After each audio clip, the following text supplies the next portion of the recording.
Camera crane, camera dolly, steadicam. When you look at behind the scenes footage from major films, you see that almost every modern film production works mainly with these things. So what if I told you that you can make almost any kind of such shots using just a Ronin? Even if you don't have a special dedicated and expensive equipment for it, you just need some creativity and good ideas.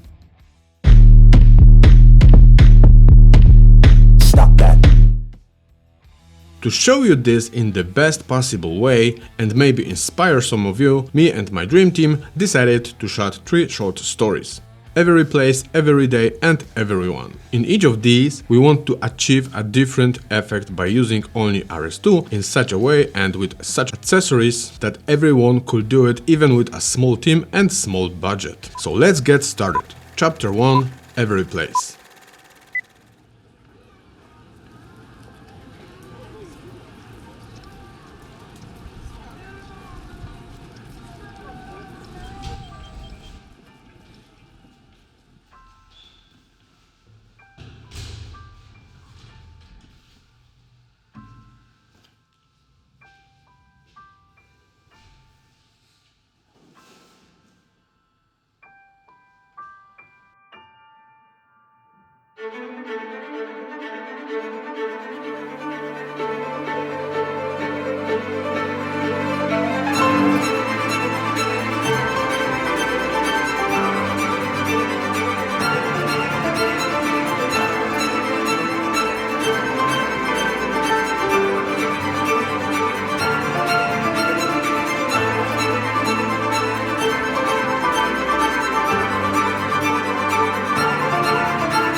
In this story we used the Ronin in only 2 ways, totally handheld and by using a rope. About the rope thing I will tell you in a moment because the last story also be about it, so let's start with the easiest but one of the most cinematic shots. A tracking shot. It's all about moving with the actor or subject. Such shots are made to move the audience directly into the scene. In my opinion, the most professional way to take such shots is to combine the Ronin with a Steadicam, because it absorbs all the weight and all the unnecessary movements. But of course, the Ronin itself is basically made for this type of work, so if you want to get the best possible effect, I have some quick tips for you. First, the weight of your gimbal. Use only the necessary accessories. For example, you don't need a second monitor for a shot like this if you have a 5-inch display in front of your eyes. So remember, reduce the weight of your kit and you will see how much easier it is to work with.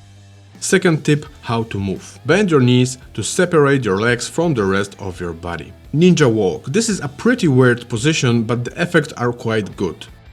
You can also try holding the Ronin not vertically as usual, but horizontally, so that the tilt stabilization can't handle the annoying visible footsteps even better. Last tip, best settings. In the case of handheld shots, I usually use only 2 modes, pan and tilt follow and pan follow. There are situations where I need 2 axes to follow and shots where I need the Array Trinity motion effect with locked tilt follow. But you should also try a pretty cool option. You can turn off the 3-axis following completely anytime in any mode by pressing and holding the button on the front. This activates lock mode, which means that no axis can follow your movements. You can also activate this mode in the menu, select custom mode and choose which axis you want to turn off. And I can honestly say that this mode gives pretty cool results because Ronin will not react to any of your movements, which is a very helpful and dynamic scene. And talking about this kind of shots, let's jump to the next story.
This type of shots where the subject is moving faster is quite difficult to shot just handheld because it is hard to run in a stable position with a gimbal. You can of course use special dedicated equipment to take this shot, and I highly recommend this solution, but if you don't have this option, you can do it differently.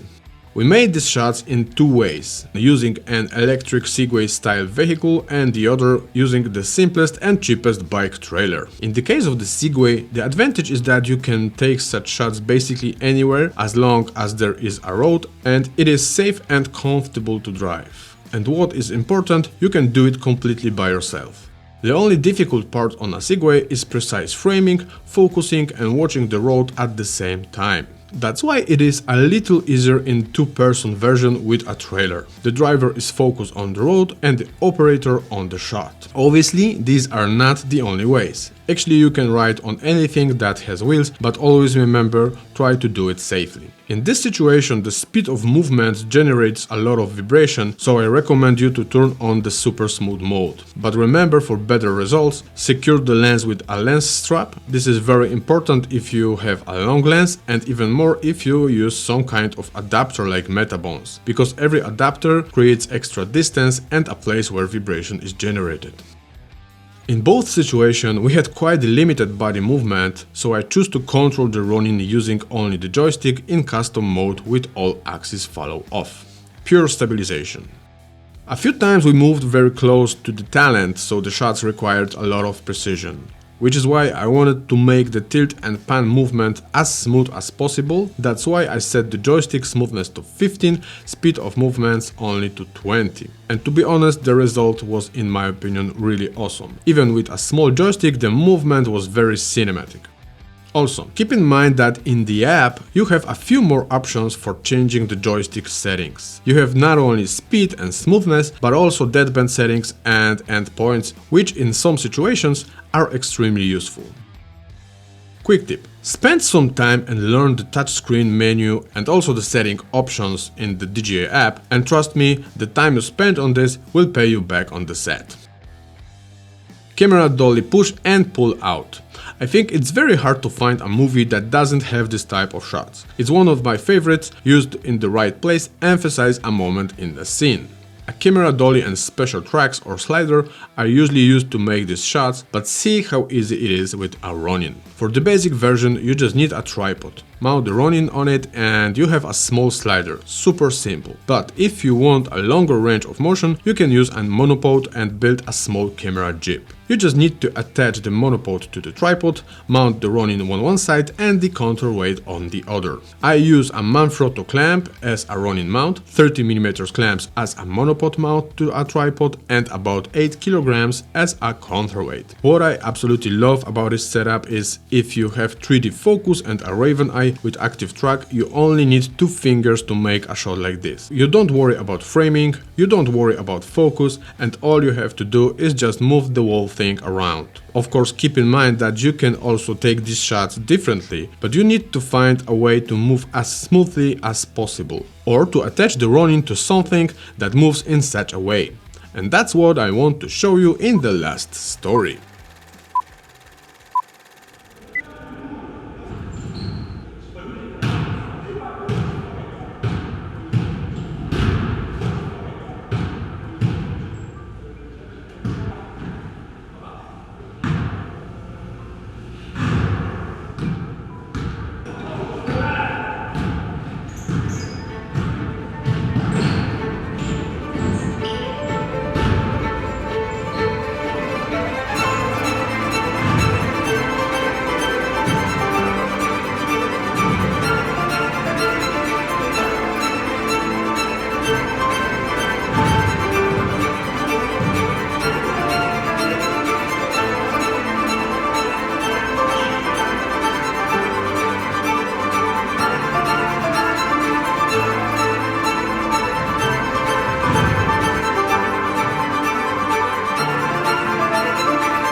The thing I absolutely love about RS2 is how versatile it is, because you can attach it to almost anything that moves and control it in several ways.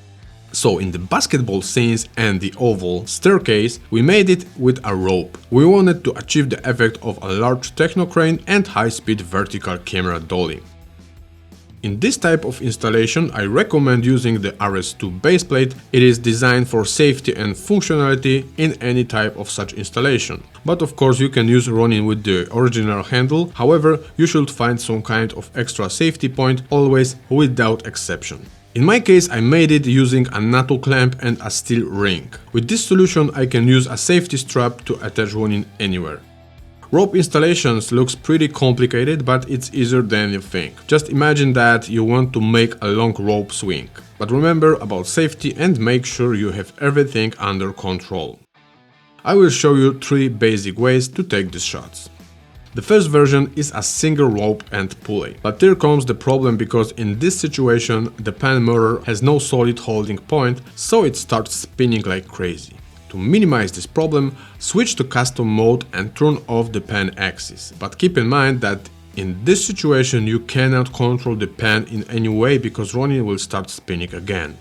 Second option, replace the regular rope with some kind of flat rope. A wide flat rope or something like a slagline has the advantage over the rope that it doesn't spin so much. It will give you some better performance, however not as good as the last option, which is 2 ropes. Using 2 ropes completely solves the problem of rotation. In this situation I use a 30mm tube as a base for the Ronin and a few clamps. Rope creates a solid point on which you can hang the Ronin, and you have full control over every axis, including the pan, which was impossible with 1 rope. In this situation we use Raven Eye and control the Ronin with Force Mobile in custom mode and also all axes following off. Force Mobile, it is one of the options to control the movements of the Ronin using a mobile device. Actually, it works in such a way that it repeats every move you make with your smartphone. So to make the movements perfect and smooth, we mount the smartphone on a tripod and control the Ronin like a regular camera on a tripod. I can honestly say that I have controlled the Ronin movements in every possible way, but this is the best by far. Absolutely brilliant. In all the shots where we used the Ronin on the ropes, we also used 3D focus, because it was a lot of quick shots towards the actors and subjects, and to be honest, it would be incredibly hard to do it in a different way. We will definitely need a focus assistant, wireless follow focus or another camera with autofocus lens. And at this point I have a conclusion. Look how much more advanced tools we have today. For example, RS2, Raven Eye, 3D focus, active track mode. Think how many cool shots you are able to take with these virtual assistants alone or in a small group. And probably a year ago, taking this shot in this way would be impossible.